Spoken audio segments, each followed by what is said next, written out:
Ini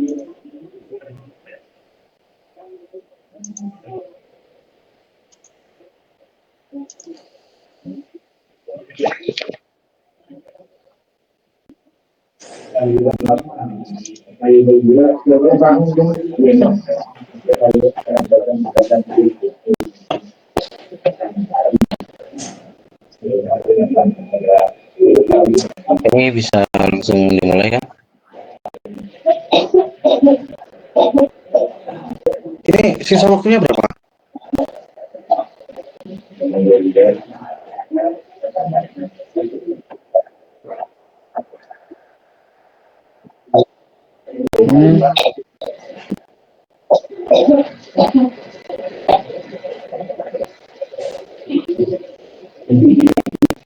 Itu Bu Fesa ikut. Selamat malam Bu Fesa. Selamat malam Bu. Ya, selamat malam Bu Fesa. Malam Ibu. Ya, selamat malam. Mohon maaf kan di stasiun, kan langsung aja dimulai ya. Tolong di record ya, rekan-rekan ya. Dan jangan lupa on cam. Ya, oke.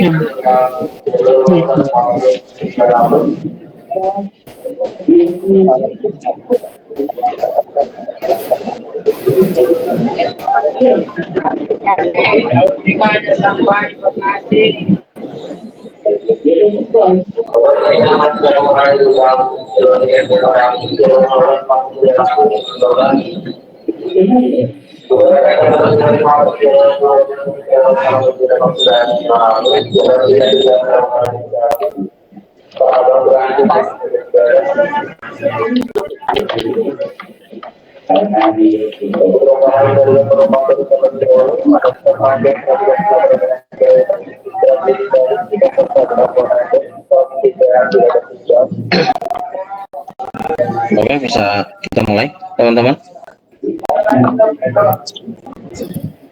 Oke, langsung aja ya. Selamat malam Ibu Fesa. Di sini kami dari kelompok 4 dan kelompok 8 akan melaksanakan debat untuk mengenai tugas UAS analisis proses bisnis. Untuk proses debat mungkin bisa dimulai dari saya sendiri ya. Dari saya sendiri juga ada pertanyaan.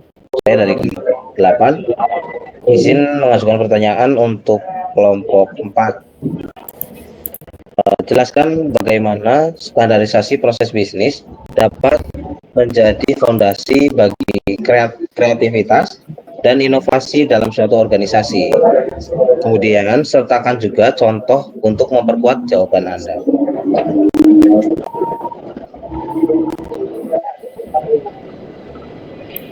Oke, baik.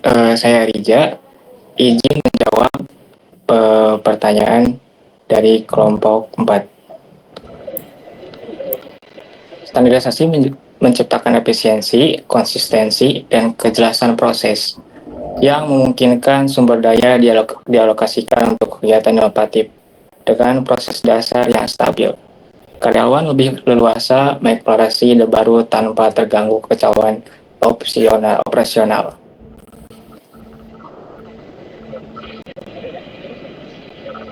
Oke, terima kasih Mas.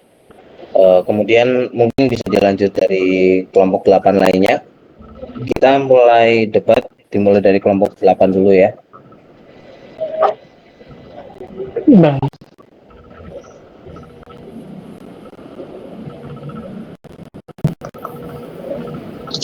Ada yang mau mengajukan pertanyaan?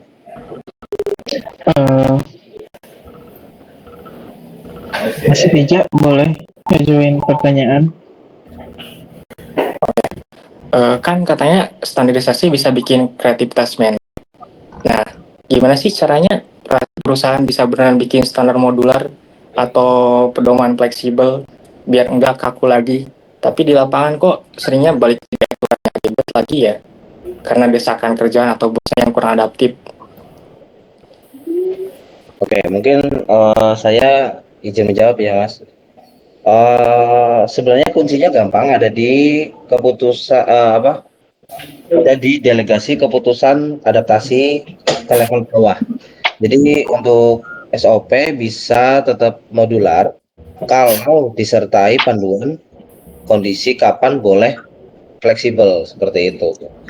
Tapi kalau bosnya mikir ikut SOP aja biar aman, terus mungkin dengan pemikiran yang kaku kayak gitu, itu fleksibilitasnya bakal mati, Mas. Perlu budaya yang kasih ruang buat mungkin para karyawan gitu buat coba-coba ya, kayak buat mencari hal baru dan lain sebagainya macamnya biar perusahaan tetap berinovasi kayak gitu. Tapi masih dalam batas aman, tidak yang terlalu berlebihan. Seperti itu, Mas.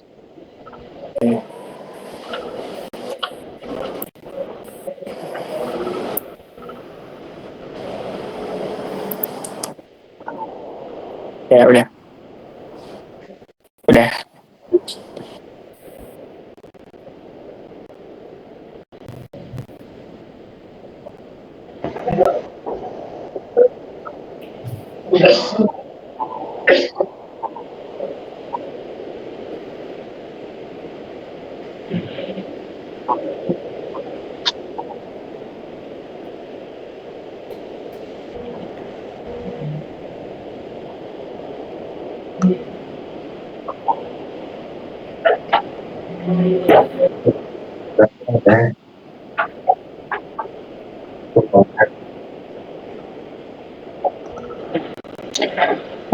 Izin saya perkenalkan, saya kelompok 8 Marusali Taufik, izin menjawab pertanyaan yang berikut. Menurut saya dampak negatif standarisasi kaku, itu standarisasi yang terlalu kaku bisa bikin kreativitas terhambat.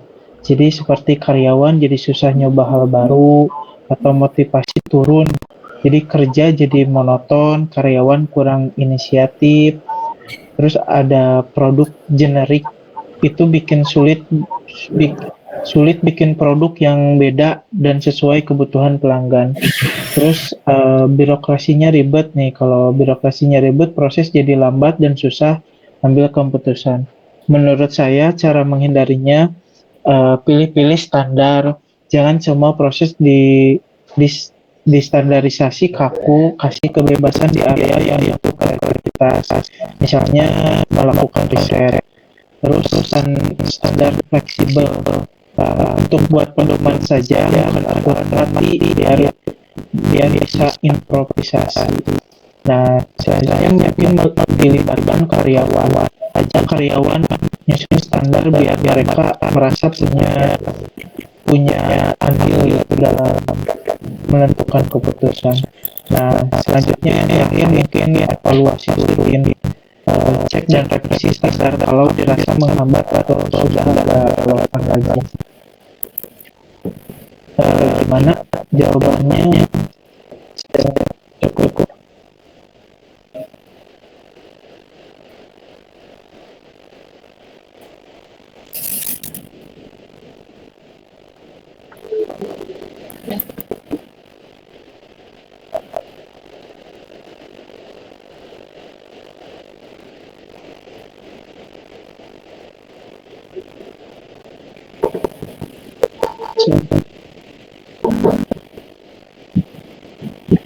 Siap, terima kasih. Saya ingin mengajukan pertanyaan. Saya melihat hasil presentasi yang dari kelompok 4 ini, pertanyaannya ini bilang kan AI bisa bikin standarisasi jadi pintar. Tapi kalau kita terlalu ngandelin AI buat nentuin atau nge-update standar, bukannya malah bisa muncul bias baru atau makin ngebatasin ide-ide kreatif manusia. Apalagi kalau AI belajarnya cuma dari data-data lama yang mungkin kurang inovatif. Nah, ini pertanyaan dari saya. Boleh.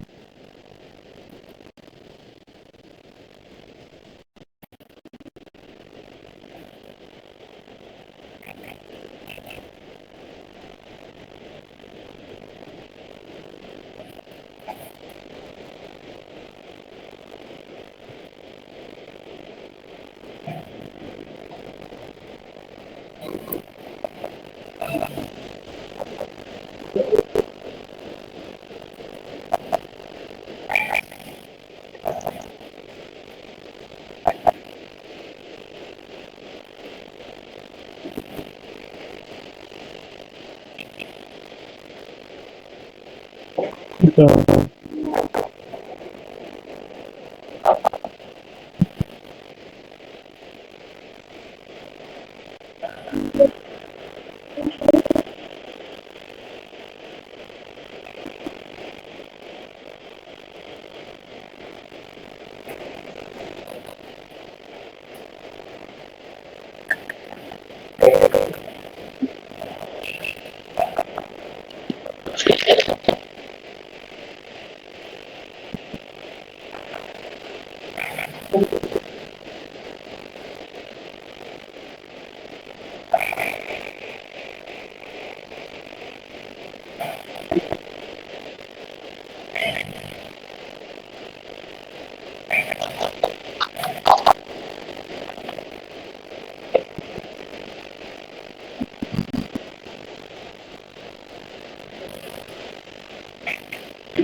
Oke, terima kasih atas jawabannya.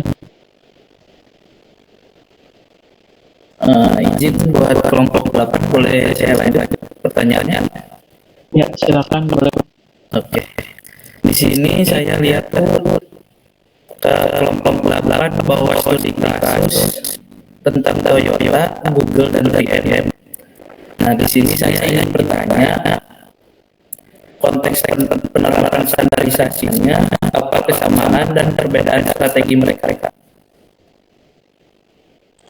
Ya, saya kenalkan, izin menjawab, saya Irfan Bermusyafah. Toyota Lean Production dan ditambah kajian standar efisien, tapi inovasi terhadap bertahap. Google struktur runner ditambah 40% time, inovasi bebas, proses fleksibel. 3M kombinasi R dan D kuat ditambah kebebasan individu, inovasi terstruktur. Kesamaannya mendorong inovasi lewat kebijakan internal, menjaga standar operasional tertentu. Perbedaannya level kebebasan dan pendekatan terhadap risiko inovasi.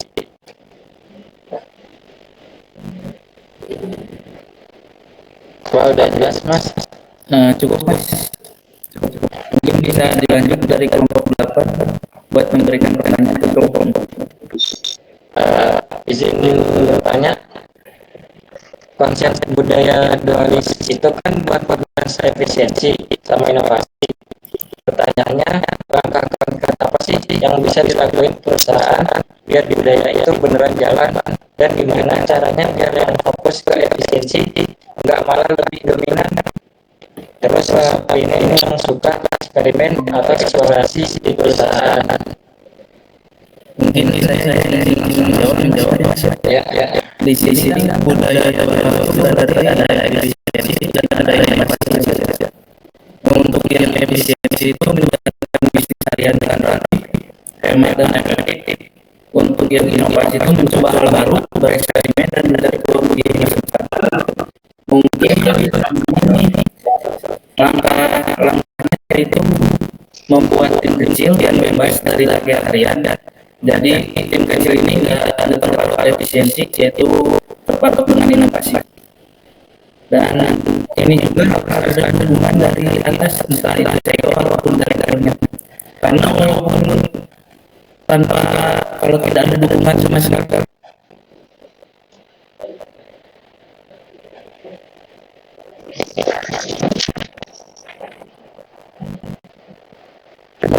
Kenapa ya?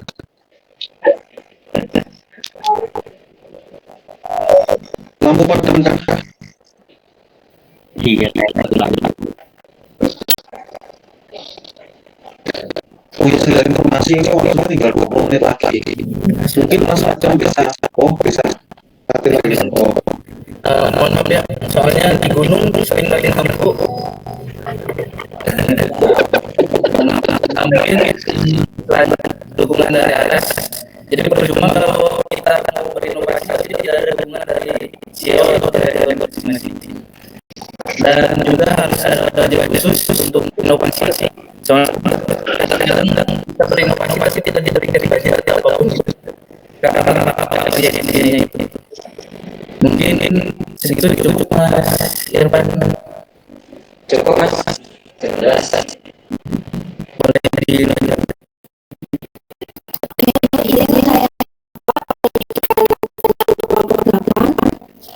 Dalam penjelasan kemarin itu disebutkan bahwa struktur yang baik itu dapat mendukung inovasi.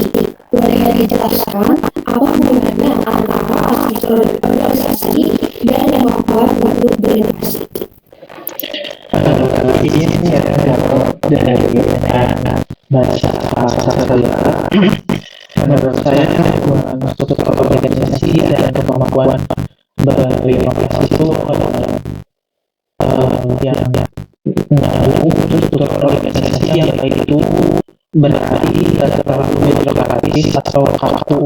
Jadi karyawan hanya dibebaskan dan otonomi buat kembangin ide baru. Misal nih contohnya ada tim inovasi terpisah yang punya standar berbeda dari operasional utama. Intinya struktur harus bisa menyeimbangkan antara kontrol dan kebebasan. Segitu sih jawaban saya. Gimana?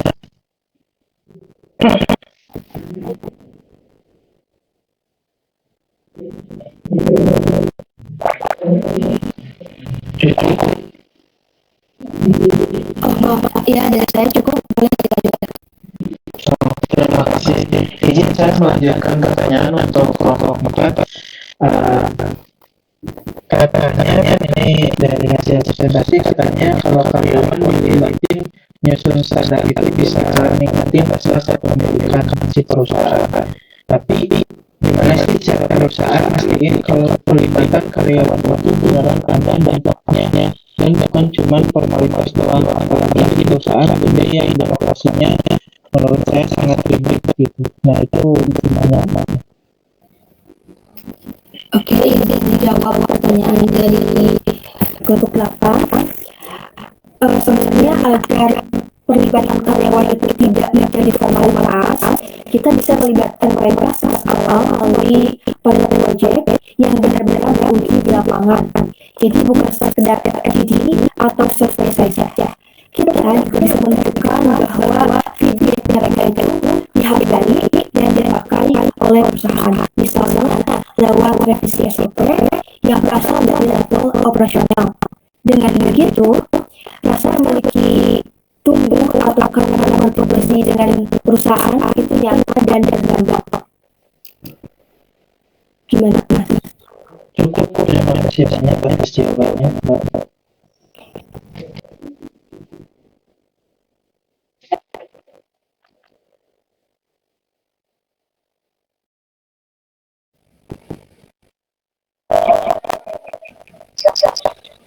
Boleh yang lain ada pertanyaan dari mungkin ada yang bertanya lagi.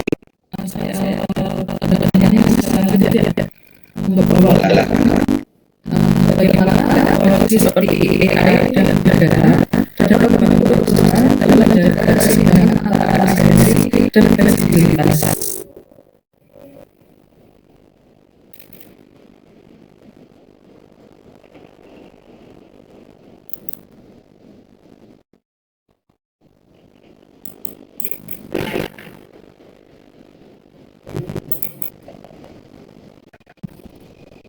Bagaimana? Ada yang mau menjawab mungkin? Apa mau diulangi lagi pertanyaannya, Mbak Dwi? Boleh. Oke. Untuk bagaimana teknologi seperti AI dan Big Data dapat membantu perusahaan dalam menjaga keseimbangan antara efisiensi atau standarisasi dan fleksibilitas. Izin menjawab dari pertanyaan kelompok 4. Peranan AI dan Big Data dalam menjaga efisiensi dan fleksibilitas. dan juga mengkombinasikan proses dan efisiensi, memberi insight cepat dari data, mendukung inovasi. Contoh metrik menggunakan AI untuk rekomendasi konten standar efisiensi dan mengembangkan konten orisinal berdasarkan data inovatif. Cukup kata. Baik.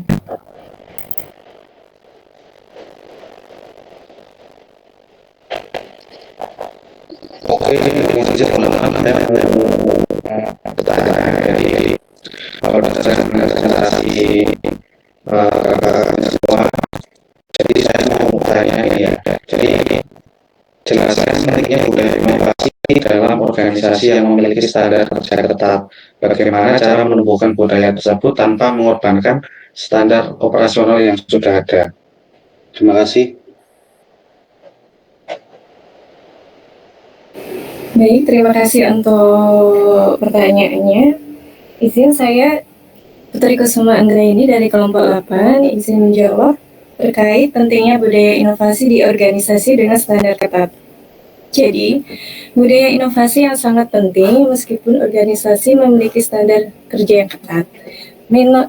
Inovasi membantu perusahaan tetap adaptif, kompetitif, dan mendorong karyawan untuk berpikir kreatif dalam batasan yang ada.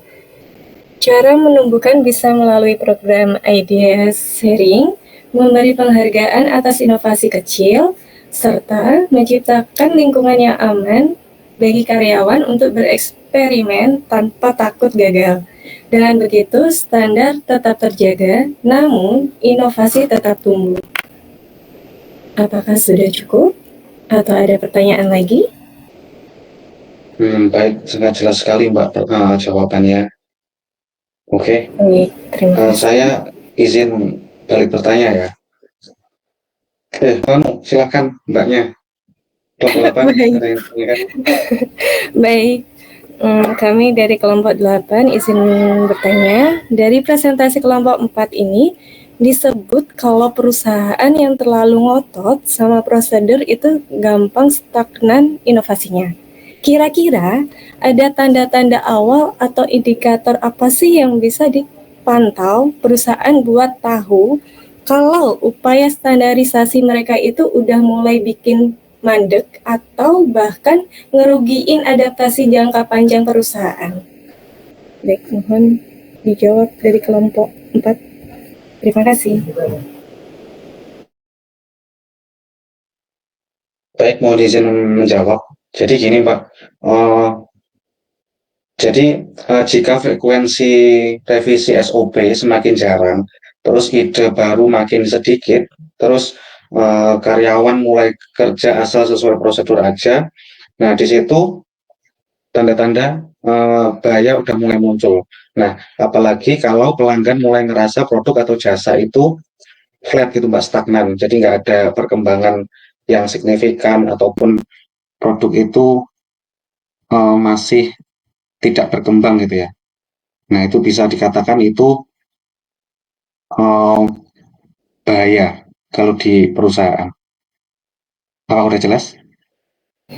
Baik, cukup jelas Mas. Terima kasih untuk penjelasannya. Baik, monggo dilanjut. Ada lagi kelompok 4 mungkin ada yang ditanyakan? Atau kelompok 8? Izin, ada yang ditanyakan kepada kelompok 8. Apa yang dimaksud dengan standarisasi yang fleksibel menurut kalian? Berikan contoh nyata penerapannya dalam suatu perusahaan. Oke, baik. Saya dari kelompok 8 izin menjawab pertanyaan dari kelompok 4. Standarisasi fleksibel adalah prosedur kerja yang mengacu pada kombinasi antara penerapan aturan dan prosedur yang baku, dengan kemampuan untuk beradaptasi dan menyesuaikan diri terhadap perubahan atau situasi yang berbeda-beda dalam menjalankan operasional bisnis. Sebagai contoh, SOP layanan pelanggan yang memberi ruang inisiatif pegawai. Dan contoh lainnya di tempat kerja saya ya, di sana tuh ada sistem ide proposal. Ide proposal itu fungsinya untuk merubah proses kerja yang ada atau menambahkan proses kerja yang ada. Dan itu bisa dilakukan oleh semua karyawan. Sekian jawaban dari saya. Apa kurang puas atau gimana? Sudah cukup, Mas. Saya izin bertanya ya untuk kelompok 4. Hasil presentasi kelompok 4 nyaranin buat mengevaluasi standar berdasarkan dampaknya, bukan cuma kepatuhannya.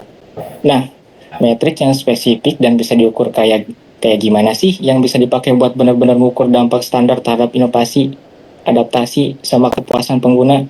Padahal kan hal-hal itu sering subjektif. Izin menjawab, Mas. Menurut saya kita bisa menggunakan pakai metrik seperti ide baru yang diloloskan, seberapa cepat SOP bisa disesuaikan pada saat kondisi berubah, kemudian feedback user yang bilang standar bikin proses lebih nyaman atau malah bikin ribet. Nah, data ini bisa dikumpulkan lewat survei cepat dan tracking hasil inovasi dari perusahaan tersebut. Bagaimana, Mas? Oke, baik, cukup.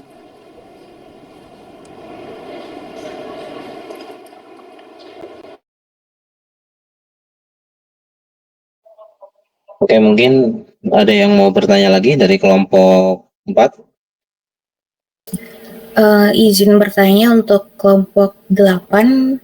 Menurut kelompok 8, apakah semua jenis perusahaan itu cocok buat menerapkan pendekatan gabungan antara standarisasi dan inovasi? Jelaskan pendapat kalian dan berikan argumen yang mendukung. Baik, terima kasih untuk pertanyaannya, Mbak. Saya Putri Kusuma Anggraini dari kelompok 8 izin menjawab untuk pertanyaan apakah semua perusahaan cocok menerapkan gabungan standar atau inovasi. Jadi, tidak semua perusahaan bisa langsung cocok, tapi sebagian besar bisa mendapat manfaat dari gabungan ini. Misalnya, perusahaan manufaktur memang butuh standarisasi agar produk konsisten. Namun, mereka tetap perlu inovasi dalam desain, proses produksi, atau layanan pelanggan. Gabungan ini membantu perusahaan tetap efisien, tapi juga mampu mengikuti perubahan pasar. Kurang lebih seperti itu jawaban dari saya. Apakah cukup atau ada yang perlu ditanyakan? Cukup, Mbak. Terima kasih untuk jawabannya. Terima kasih. Baik, saya dari kelompok 8 izin bertanya ke kelompok 4.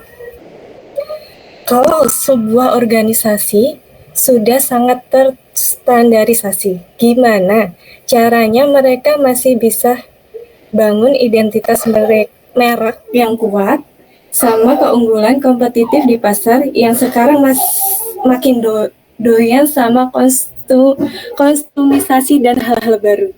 Sekian dari pertanyaan saya. Mungkin dari kelompok 4 ada yang mau menjawab. Terima kasih. Oke, izin menjawab untuk kuncinya supaya organisasi yang udah terstandarisasi itu tetap punya merek yang kuat di pasar dinamis itu dengan memisahkan antara bagian yang harus tetap standar atau inti dan bagian yang bisa disesuaikan atau tampilan luarnya. Contohnya itu proses internal atau sistem kerjanya boleh tetap baku agar efisien dan konsisten.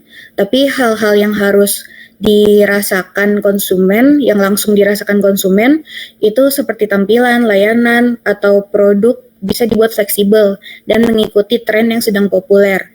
Nah, kita ambil contoh McD atau McDonald's itu di balik layar SOP-nya itu sangat ketat dan terstandarisasi.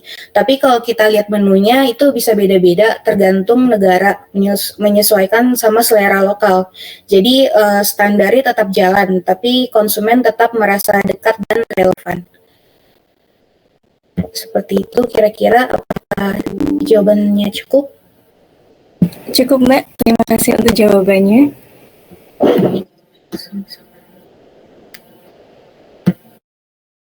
Oke, untuk teman-teman lain dari kelompok 4 mungkin ada pertanyaan lagi, atau kelompok 8 ada pertanyaan untuk kelompok 4?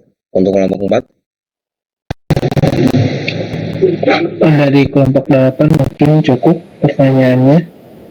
Oke, terima kasih Mas.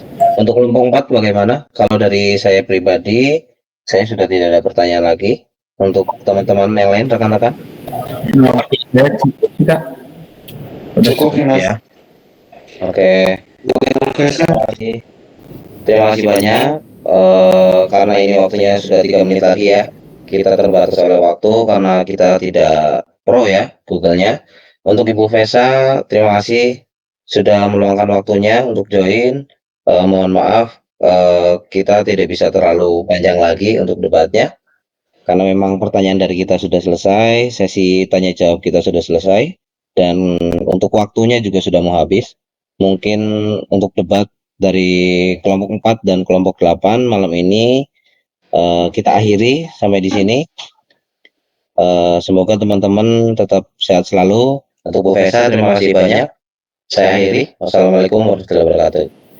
Terima kasih semuanya. Terima kasih. Terima kasih Bu. Oke teman-teman, boleh